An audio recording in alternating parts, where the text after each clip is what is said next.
ඔයාටත් වෙලාවකට හිතෙනවද ඔයාගේ මොලේ හරියට වැඩ කරන්නේ නැහැ. ඉස්සර වගේ නෙවෙයි කියලා. නිකන් හරියට පොඩි ළමයෙක් වගේ එක වීඩියෝ පස්සේ දුවනවා. එකක් ඉවර වෙන්නත් කලින් තව එකක් බලනවා. බලලා ඉවර වෙලා කල්පනා කරලා බැලුවම එකක්වත් ඔළුවේ නැහැ. අපි හැමෝම වගේ දැන් ෆෝන් එක අතට ගන්නේ හරියට ඒක අපේ ඇඟේ කොටසක් වගේ. ඉතින් ඔය සමාජ මාධ්‍ය ඇප් හදලා තියන්නේ හරියට මත්ද්‍රව්‍ය වගේ. පොඩි පොඩි වීඩියෝ වලින් ඔයාගේ මොළයට පොඩි සතුටක් දෙනවා. හරියට චොක්ලට් කෑල්ලක් කෑවා වගේ. එකක් කෑවම තව එකක් කන්න හිතෙනවා වගේ. එක වීඩියෝ එකක් බැලුවම තව එකක් බලන්න හිතෙනවා. මේකෙන් වෙන්නේ ඔයාගේ මොලේ ඉක්මන් සතුටට කෑදර වෙන එක. එතකොට පොතක් කියවන්න පාඩම් කරන්න වගේ ටිකක් මහන්සි වෙලා කරන්න ඕන දේවල් පා වෙනවා. හරියට බත් කන්න ඕන වෙලාවට චොක්ලට් කාලා බඩ පිරෙව්වා වගේ තමයි. දැන් බලන්නකෝ හැම තැනම තියෙන්නේ පොඩි පොඩි වීඩියෝ නේද? TikTok, Insta Reels, YouTube Shorts මේ ඔක්කොම හරියට පොඩි පොඩි මාළු දැල් වගේ. ඔයාව අල්ලගෙන ඉන්නවා. ඔයා හිතන්නේ නිකන් වෙලාව යවන්න බලනවා කියලා. ඒත් වෙන්නේ ඔයාගේ මොලේ අලුත් දේවල් වලට පිස්සු වැටිලා ඒවයි පස්සේ දුවන එක. ඉස්සර මිනිස්සු පැය ගණන් පොත් කියවුවා, ෆිල්ම් බැලුවා. දැන් ෆෝන් එක අතට ගත්තොත් එක වීඩියෝ එකක් තප්පර ගානකින් එපා වෙනවා. හරියට ඉස්සර කාලේ රස කෑම හදලා එමීට රස වින්ද වගේ නෙමෙයි. දැන් ක්ෂණික නූඩ්ලස් කාලා දානවා වගේ. ඉගෙන ගන්නවා කියලා හිත රවට්ට ගන්න එපා. ගොඩක් අය හිතනවා එයාලා පොඩි පොඩි අධ්‍යාපනික වීඩියෝ බැලුවම දැනුම ලැබෙනවා කියලා. ඒත් ඒක හරියට කඩේකින් කෑම කාලා ගෙදර උයන් ඉගෙන ගත්තා කියනවා වගේ වැඩක්. ඇත්තටම ඉගෙන ගන්න නම් ටිකක් මහන්සි වෙන්න වෙනවා. එකම දේ ආයෙ ආයෙ කරන්න වෙනවා. හොඳට හිතලා බලන්න ඕන. සමාජ මාධ්‍ය වලින් ඒකට උදව්වක් ලැබෙන්නේ නැහැ. වෙන්නේ වාගේ මොලේ කම්මැලි වෙන එක විතරයි. මේකෙන් ගැලවෙන්න බැරිද? ඇත්තටම අපි අසරණද? එයා නිකන් රූකඩයක් නෙමෙයි. ගොඩක් අය සමාජ මාධ්‍ය වලට බනිනවා. එයාලට හිත එකතැන තියාගන්න බැරි එක ගැන. එයාලා කියන්නේ මේ පොඩි වීඩියෝ මාව පිස්සෙක් කරනවා කියලා. ඒත් හිතලා බලන්න. ෆෝන් එක ඔයාව බලෙන් අල්ලගෙන ස්ක්‍රෝල් කරනවද? නෑ නේද? ෆෝන් එක අතට ගන්නේ ඔයා. ස්ක්‍රෝල් කරන්නේත් ඔයාම තමයි. මට ෆෝන් එක බලන එක නවත්තන්න බෑ කියන එක නිකන් බොරුවක්. ඇත්ත ප්‍රශ්නේ මට බෑ කියලා හිතන එක. ඇත්තම ප්‍රශ්නේ මේ වීඩියෝ නෙවෙයි. ප්‍රශ්නේ තියෙන්නේ ඔයාගේ හිතේ.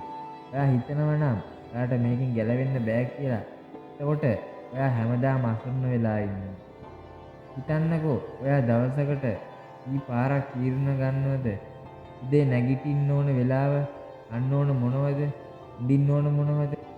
ඒ වගේ දේවල් වලින් ඉඳන් ලොකු තීරණ වෙනකන් හැමදේම ඔයාගේ අතේ.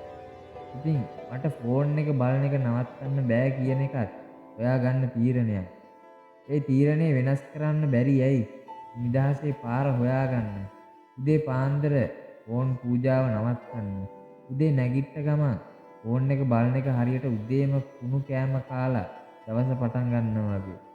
එතකොට මුළු දවසම අවුල් වෙනවා. ඒ වෙනුවට මෙහෙම කරන්න. නැගිට්ට ගමන් ෆෝන් එක අතට ගන්න එපා. ටිකක් වෙලා ඇඳේ ඉඳන් හිතන්න අද දවස ගැන.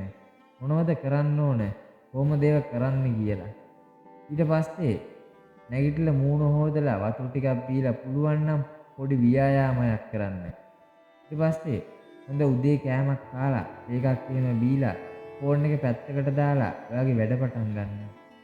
වෙලාව කන ඇප් වලට බුද්ධ සරණයි කියන්නේ. ඔයාට ඕන නැත්තම් පැය ගණන් නිකරුණේ ස්ක්‍රෝල් කරන්න. ඒක කරන්න අමාරු වෙන්න වැඩ ටිකක් කරන්න.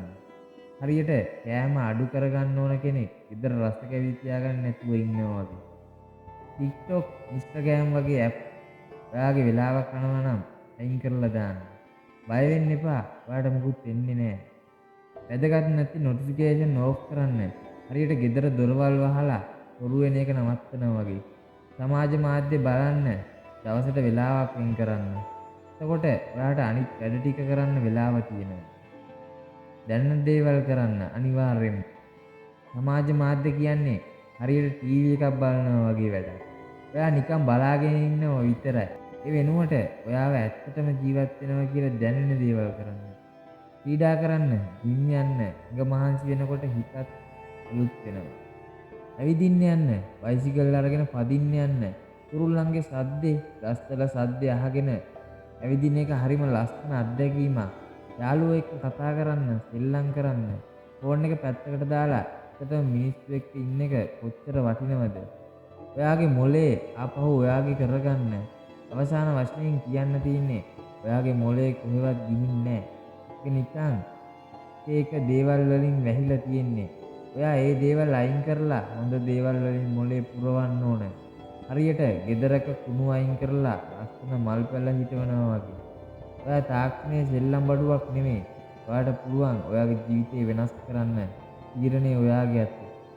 ඉතින් ඔයාගේ යාළුවෝ දැනුවත් කරන්න මේක ෂෙයා කරන්න අමතක කරන්න එපා. ඒ වගේ ෆෝන් එකෙන් ගැලවෙන්න බැරුව ඉන්න ඔයාගේ යාළුවෝ ටැග් කරන්න අමතක කරන්නත් එපා.